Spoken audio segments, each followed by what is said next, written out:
The best radio station pada Cirebon 105 FM Your Lifestyle. Assalamualaikum warahmatullahi wabarakatuh. Selamat malam untuk rekan FM dan khususnya juga untuk warga kota Padang Cirebon. Apa kabar Anda di malam hari ini? Oke, senang sekali rasanya pada yang menemani ruang dengar kamu di malam hari ini setelah tadi Fadli yang menemani ruang dengar rekan Raw ya.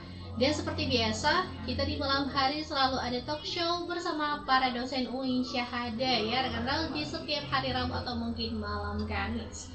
Dan di depan wadah juga sudah ada narasumber kita yang tampan-tampan ya di malam hari ini dengan penuh semangat nih untuk datang ke studio tercinta kita ini. Ada Bang Ananda. Halo Bang Ananda, selamat malam. Apa kabar ini Bang? Alhamdulillah sehat. Ya, pokoknya agak cerah-cerah gimana gitu ya Om ya. Iya. Oke, itu Bang Nanda. Di samping Bang Nanda ada Bang Raja ya. Bang Arif. Oh Bang Arif. Iya. Bang Arif. Bang Arif, apa kabar nih Bang Arif? Alhamdulillah sehat. Alhamdulillah sehat. Ini pertama kali kita ketemu ya Bang ya? Sudah, ini kedua kalinya kalau bareng Wanda. Berarti Wanda yang lupa ya? Iya, udah kedua kali. Oke, di samping Bang Arif ada Bang Raja nih. Apa kabar Bang Raja? Alhamdulillah baik Kak. Alhamdulillah baik. Ini suaranya agak pelan ya. Oke, nggak apa-apa, oke. Ada Bang Nanda, Bang Arif dan juga Bang Raja yang menemani ruang dengar kita semua di sini dan ada juga Wanda sebagai moderatornya di sini ya. Oke, di malam hari ini kita bakal berbincang 1 jam ke depan tentunya dengan pembahasan juga yang sangat menarik di malam hari ini ya, yang mungkin rekan-rekan pasti tahu lah ya ini mungkin pembahasannya apa, pembahasannya tentang TikTok Shop dan UMKM ya. Oke, tentang TikTok Shop dan UMKM mungkin rekan-rekan sudah pada tahu ya, mungkin TikTok Shop udah dihapus atau gimana. Nih, kenapa sih Bang memilih tema TikTok Shop dan UMKM di malam hari ini? Apa penyebabnya nih? Kenapa tiba-tiba membahas tentang TikTok di malam hari ini? Iya, ini kan kenapa kami memilih tema ini ya karena memang hal ini saat ini kan lagi tren.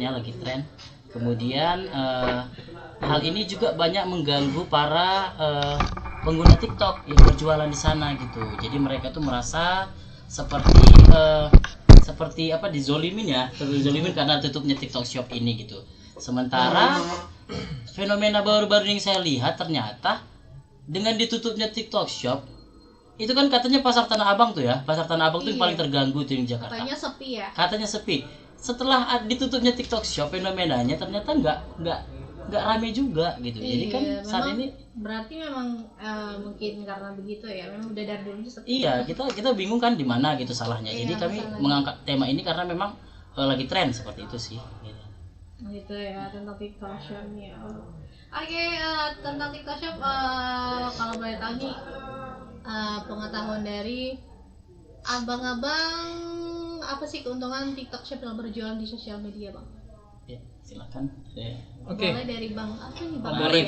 Ya. Jadi kalau menurut saya pribadi sih mengenai TikTok Shop ya, sebenarnya TikTok Shop ini merupakan media paling ampuh lah buat UMKM kita dalam berjualan seperti itu. Apalagi mungkin di zaman Iya, Bang ya. dari dia penjualan konvensional, dia berubah menjadi digital seperti itu. Nah, apalagi kita lihat banyak UMKM kita yang kecil-kecil kayak dia cuma jualan bawang goreng tapi omset dia ratusan juta. Nah, itulah. Jadi keuntungannya TikTok Shop ini dapat mengangkat UMKM.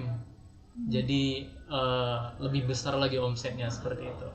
Berarti ada hubungan dengan TikTok Shop dan UMKM nih Bang? Iya, sangat berhubungan sekali seperti itu. Dan untuk manfaatnya apa sih Bang manfaat tentang digital marketing ini? Manfaat dari digital marketing ini sih Kak, salah satunya itu dengan kita melakukan pemasaran itu justru market share kita itu bisa menjadi lebih besar sama dengan TikTok Shop ini lah. Artinya dari pasar yang artinya offline itu bisa dipasarkan melalui secara online. Tetapi sekarang ya kembali tadi, kenapa sih tema ini menarik untuk dibahas itu? Karena masih banyak simpang siur yang isu-isu di tengah-tengah masyarakat ya, bahwa katanya TikTok Shop itu di-ban katanya, dihentikan. Iya, Nah, tapi dari sisi lain bahwa pemerintah itu sih sebenarnya lebih ke meregulasi atau mengatur tentang TikTok Shop ini untuk dibuat ke bentuk aplikasi lain atau tidak sama dengan e-commerce sosial media. Artinya ada aplikasi terkhusus sendiri yang khusus menangani tentang marketplace ini, sehingga ini menjadi pro kontra di masyarakat, terutama di UMKM. Apalagi akhir-akhir ini juga sering kita lihat ya di TikTok itu sering viral penjualan sampai 1M. Iya, dari TikTok ya. Apakah iya. itu emang benar sih Bang, itu penjualannya memang sampai 1M atau gimana? Ya, sepertinya iya ya. Kalau Iya. dari beberapa TikTokers ya saya lihat ya, seperti Sheila Saukia kalau saya nggak salah itu ya kan, dia jualan apa itu? Jualan Kosmetik. skincare sama pakaian. Itu sampai 1 miliar lebih loh. Jadi pada saat TikTok Shop ditutup, itu saya lihat mereka nangis gitu. Iya. Rata-rata nangis gitu. Jadi hal ini kan sebenarnya kita bingung kadang, pemerintah ini pihaknya sama siapa sih sebenarnya kan, Iya. UMKM mana sih yang dilindungi gitu kan. Sementara sebenarnya di TikTok Shop ini kan UMKM juga, cuman kan UMKM yang digitalisasi Iya, gitu kan. digitalisasi. Ah, Apalagi mungkin di digitalisasi. zaman sekarang udah modern nih Bang ya. Iya benar sekali. Jadi memang kami ini kita sih bingung ya gitu kan. Sebenarnya kenapa saya bilang gitu, karena memang kakak saya juga jualan di TikTok Shop gitulah. Iya. Kakak saya itu punya skincare pribadi, cuman mereka jualan itu memang sedikit terdampak karena memang penjualan yang sebelumnya itu banyak ya, dia live loh. Kalau syarat live kan ada ya beberapa syarat untuk bisa live ya. Berapa Followernya minimal 1.000. minimal 1.000 Iya. gitu kan. Jadi memang kadang kita miris sih sebenarnya ya, sangat miris sekali dengan hal tersebut. Ya, itu kan TikTok Shop kan digital marketing. Kenapa hanya TikTok Shop aja? Kenapa nggak ikut Shopee? Padahal itu juga online ya Bang ya. Kenapa nggak ikut? Apalagi ya? Banyak Shopee, Tokopedia, gitu. Dan apa aja sih? Kenapa sih Bang? Kalau menurut Abang apa aja sih alasannya kenapa TikTok Shop ini ditutup gitu? Ini Kak ya. Salah satu isu yang mungkin muncul kita sering dengar itu kenapa sih TikTok Shop itu ditutup gitu. Seperti kita dengar bahwa harga-harga di TikTok Shop itu Lebih murah. isu-isunya jauh lebih murah daripada harga yang ada di pasaran seperti itu. Jadi mungkin pemikiran pemerintah mungkin kalau ada pikir berarti kayak nurunin harga pasar gitu nggak sih? Iya kan? Sehingga Anggapannya mereka itu menganggap bahwa TikTok Shop itu predator pricing ya. Iya. Mereka itu menjual rugi gitu, jual rugi. Jadi memang sampai kita kan kadang kalau bisa belanja di TikTok Shop ya, saya pengguna ya TikTok Shop itu ongkirnya nol loh. Iya, bisa. Ongkirnya nol loh. Kita kan Beda kayak Shopee ya, Shopee Iya. masih ada ongkirnya 20.000 gitu. makanya jadi mungkin alasan pemerintah karena memang untuk melindungi UMKM yang wallahualam ya. Kemudian alasannya mungkin memang persaingannya di situ karena predator pricing sih, ya anggapannya mereka itu jual rugi seperti itu sih. Gitu. Akhir karena nanti bakal ada yang bertanya lagi tentang TikTok Shop ini, karena memang TikTok Shop isunya sudah ditutup, tapi ya namanya juga penjualan ya. Tapi nanti kita bahas lagi, jadi stay tune terus di 105 Pro FM Biar Lifestyle. Dari Jatuh Kota Solo kami mengudara untuk menjadi teman setia Anda 105 Pro FM Your Lifestyle. Ya Nanda, balik lagi sama Wanda di sini tentunya menemani ruang dengar kamu dan masih dalam berbincang-bincang bersama dosen-dosen yang ada di sini. Ada Bang Nanda, Bang Arif juga Bang Raja di sini ya. Oke, tadi udah dibahas tentang kenapa TikTok Shop ditutup, apa alasannya. Nah, ini menurut abang-abang nih, strategi marketing apa sih Bang yang paling ampuh menurut abang-abang nih? Oke. Boleh dari Bang Boleh. apa nih dulu Bang? Bang Raja juga Boleh. boleh. Ya, Bang Raja boleh. kalau dilihat dari aspek TikTok Shop ya, kayak misalnya dulu pernah juga isunya bahwa TikTok Shop itu mau investasi di Indonesia sih. Udah pernah kayak misalnya TikTok itu jumpa ke Luhut ya, misalnya Luhut itu mereka mau menginvestasikan platform mereka itu sebagai membangun UMKM di Indonesia. Artinya tapi dengan adanya isu-isu ini, TikTok Shop ini tentu ini menjadi pertanyaan apakah ini akan berlanjut atau tidak. Tapi salah satu ini strategi dari perspektif TikTok ya, yang saya lihat TikTok mungkin bisa membuktikan sih kalau dia ingin memang membangun UMKM di Indonesia, dia mungkin bisa melakukan sosialisasi ke UMKM, tentunya ke masyarakat tentang ini loh platform kami ini bisa loh untuk memasarkan produk-produk kalian di TikTok Shop ini gitu. Jadi artinya strategi dari TikTok sih bisa untuk membuktikan mereka cukup aplikasinya cukup andal untuk digunakan sebagai salah satu aplikasi e-commerce, tetapi ya mengikuti regulasi dari pemerintah Indonesia seperti itu.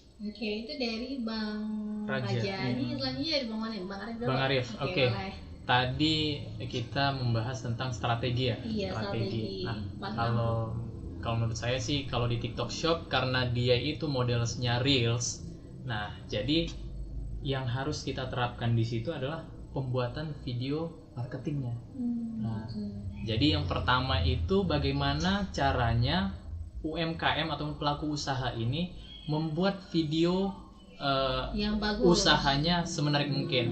Itu nyawanya video marketing itu 1-3 detik pertama. Itu hooknya. Namanya hook itu bagaimana caranya biar orang tertarik, nggak nge-swipe gitu. Contohnya, misalkan bagaimana cara membuat keluarga menjadi harmonis. Tonton sampai habis. Di bawahnya tonton sampai habis. Clickbait ya. Endingnya haru gitu. Clickbait ya kan. Nah gitu. Jadi hook ini harus bisa dipakai oleh pelaku UMKM biar videonya itu bisa dilihat.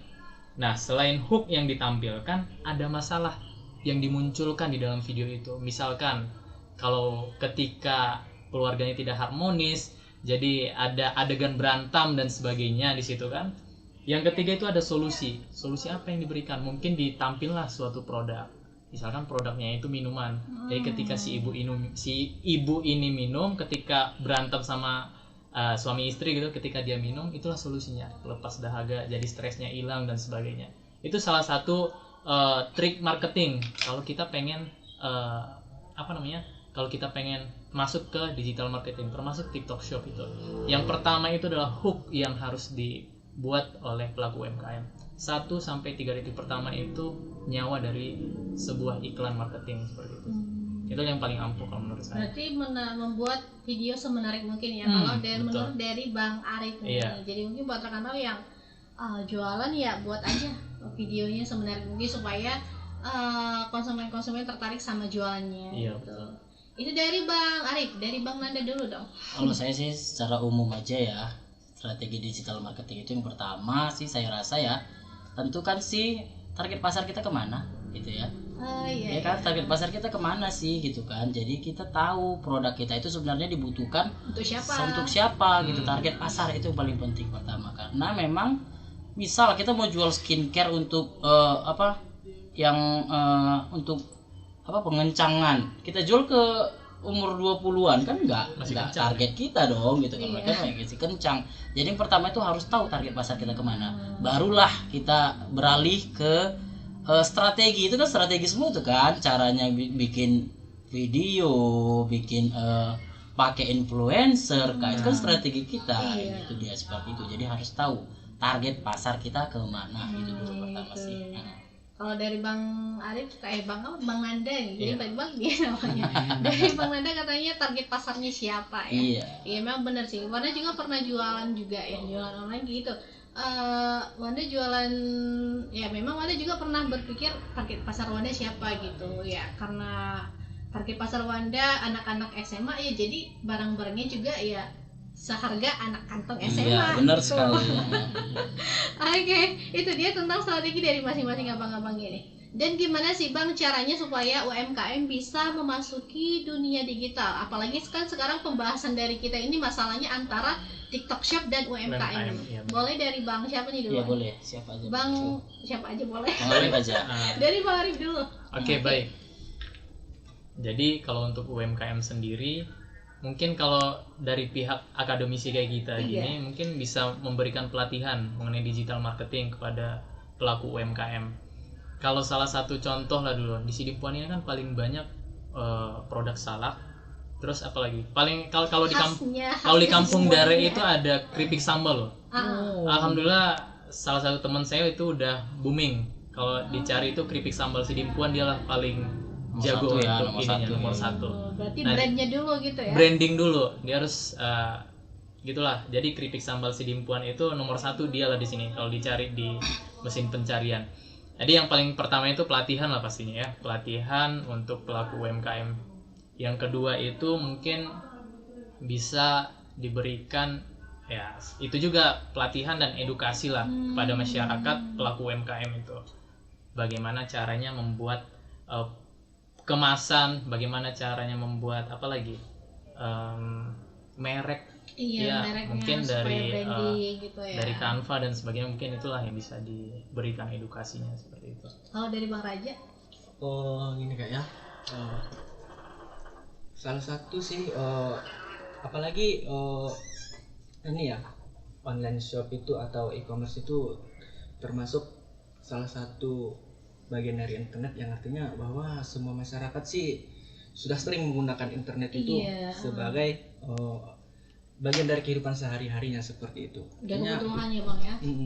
artinya saya setuju dengan yang dikatakan Abang itu tadi, bahwa Bang Arif tadi salah satu bentuk sih yang bisa kita lakukan itulah dengan cara pelatihan sosialisasi tentang bagaimana sih digital marketing ini, bagaimana sih e-commerce ini sekarang gitu. Artinya UMKM itu juga nggak bisa ya, harus mampu beradaptasi seperti itu, nggak mungkin dengan pasar yang konvensional seperti itu aja. Iya, seperti apalagi itu aja. mungkin apalagi mungkin di zaman sekarang sudah canggih ya Bang ya. Hmm. Itu dari Bang Raja, dari Bang Nanda dulu dong. Iya, jadi gini, UMKM itu harus sadar bahwa sekarang ini IoT istilahnya, Internet of Things. Ya, jadi semuanya itu internet gitu. Mau nggak mau mereka itu harus bersaing di internet. Apalagi saat ini sudah ada namanya metaverse ya.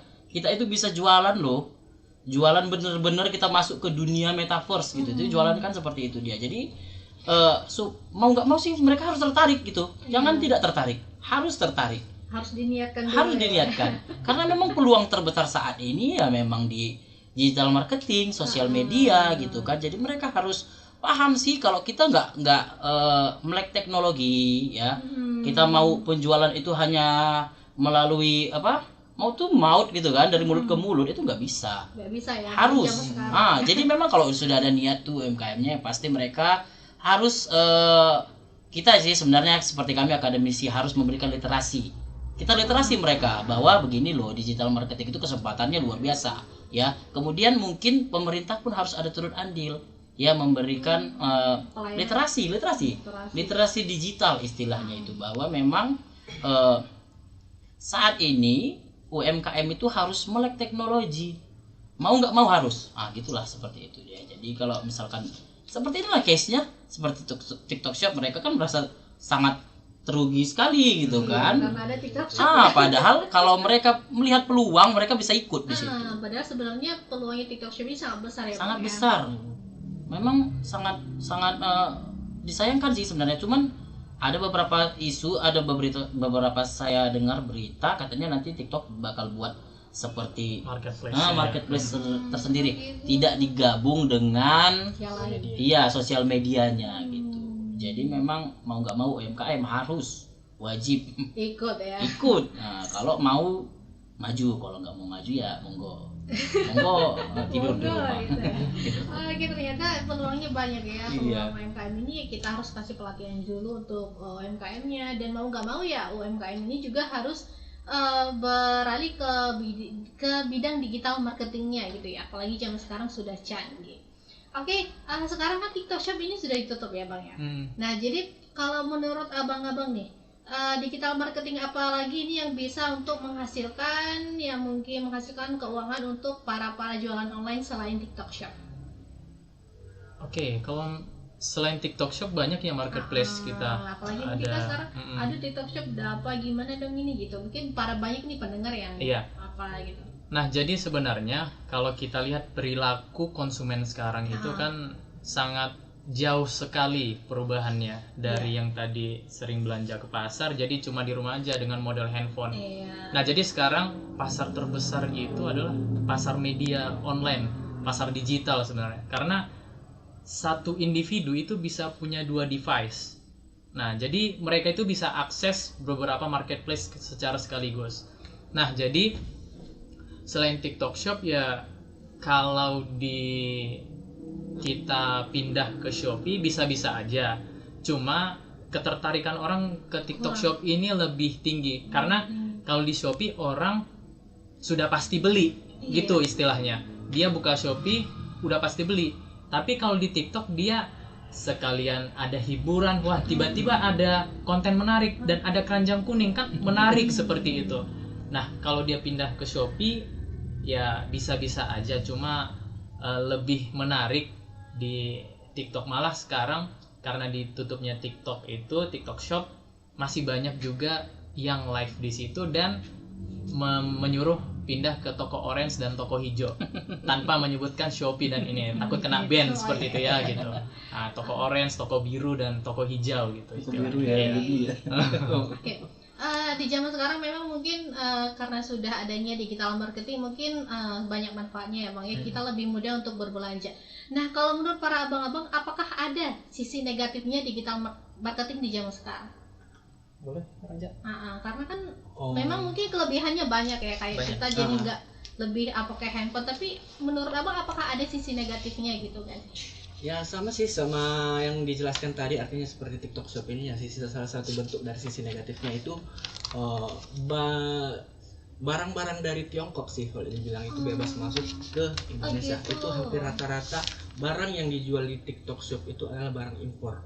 Artinya makanya jadi dari yang disebutkan tadi itu predatory pricing atau bakar uang istilahnya, bahwa mereka telah memperoleh pendapatan yang cukup tinggi di luar negeri sana, kemudian mereka bakar uang di sini untuk memperoleh market pasarnya.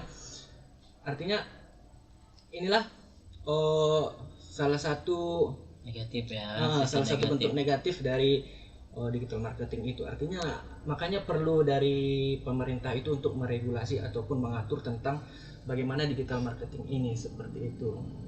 Sama seperti fungsi pemerintah ya, govern berarti adalah mengatur. Artinya bahwa kita harus melihat semua aspek termasuk dari UMKM itu sendiri dan juga dari TikTok Shop-nya seperti itu. Kita main dengan Bang Anda boleh? Boleh sih. Iya, kalau misalkan sisi negatifnya tadi itu ya, karena memang persaingan internasional, globalisasi itu membuat kita persaingan impor itu sangat cepat sekali ya. Jadi memang produk lokal kita kadang tidak laku. Jadi itu produk lokal sisi negatifnya yang kurang diminati karena gimana ya, kalau misalkan istilah saya pernah baca artikel gitu ya, ini China ya, China itu nggak bisa dimusuhin loh, wajib dinikahi.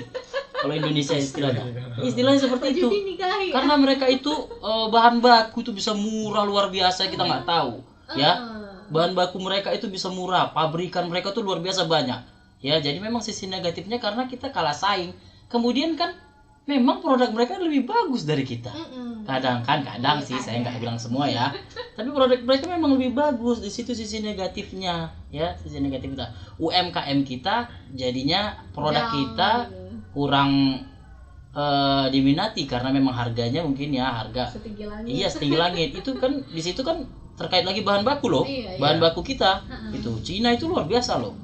Makanya istilah saya tadi bilang Cina itu tidak boleh dimusuhi, harus dinikahi. Nikahi gitu, dikawinin istilahnya gitu, karena memang mereka luar biasa. Kemudian kalau sisi negatifnya lagi dari ini mungkin kita konsumtif ya, jadi lebih konsumtif loh karena murah.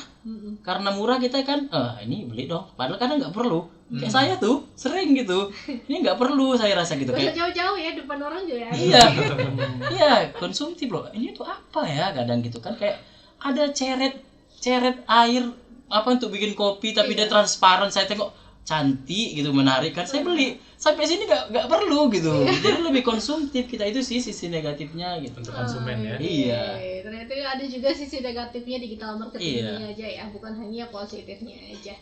Saat ini teknologi ini bukan skill yang luar biasa sekali lagi, harus dikuasai. Itu the basic skill, bukan basic skill, life skill. Kita harus pandai teknologi ya. Jadi supaya UMKM itu semakin berkembang pemasarannya, semakin oke minatnya ya, mulailah jualan melalui digital seperti itu ya. Mulailah jualan apa tadi ya? Digital, melalui digital. Iya, melalui digital ya. Kalau kata Tokopedia mulai aja dulu gitu ya kan. Nah, jadi Kalau kata Shopee, kalau kata Shopee apa ya? nggak tahu. Nggak tahu, nggak Sesuatu lupa ya. Nah, ini. jadi bisa kita tarik kesimpulan bahwasanya untuk para UMKM ya bolehlah belajar sedikit demi sedikit untuk mengenalkan produknya secara digital seperti itu. Ya udah upload aja gitu, produk apa aja, foto masukin ke marketplace gitu. Iya. Pokoknya digital dulu lah, masuk Istilah ke iya. pertama pasti bakal menikah. Ah, itu dulu yang pertama. Untuk pembuatan video apa segala macam itu bakalan bisa sendirinya nanti. Nah, pokoknya dia masuk dulu ke dunia digitalnya biar orang kenal dengan produk dia. Itu yang paling utama. Yang kedua nanti ya dia bisa belajar lah cari ada istilahnya mencari key biar FYP dan sebagainya. Nah, itu dia yang paling penting. Yang ketiga ada lagi ya pembuatan konten semenarik mungkin, ya baik itu video, grafis itu bisa dalam bentuk meme dan sebagainya. Itu dia. Mungkin tambahkan aja. Jadi Bang Raja. Iya.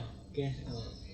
Pesan saya sih jangan bersedih ya buat para UMKM yang berjualan di TikTok Shop ini. Artinya bahwa TikTok Shop ini pun hanya diregulasi seperti itu. Bahwa ada strategi lain yang saya lihat bahwa pelaku-pelaku UMKM ini biasanya tetap live di TikTok ataupun banyak sih media sosial yang bisa digunakan untuk memasarkan produk kita. Artinya ya bisa melalui live, tapi check out atau biasanya pemesanan itu dialihkan ke platform e-commerce atau biasanya ke Linktree ataupun ke website pelaku usahanya sendiri seperti itu. Jadi ya teruslah berkembanglah, semangat terus berkreasi, berjualan dan Teruslah mencari cuan. beradaptasi dengan digital marketing seperti itu sih. Dan jangan bersedih dengan ditutupnya TikTok Shop. Terima kasih untuk abang-abang yang sudah menjelaskan tentang TikTok Shop. Jadi intinya UMKM jangan pernah jangan pantang mundur ya. Intinya ya sekarang udah canggih, jadi kita harus beralih ke digital marketing. Ya mungkin walaupun kamu nggak pandai dalam digital marketing, coba perlahan-lahan dimulai, masuk Mulai kayak aja dibilang apa? Tokopedia.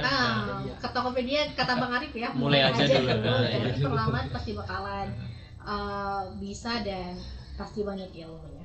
Oke, terima kasih untuk Bang Nanda, Bang Arif dan juga Bang Raja yang sudah menemani rekan juga di malam hari ini. Terima kasih ilmunya, semoga bisa diterapkan untuk para pendengar yang mendengarkan di malam hari ini juga.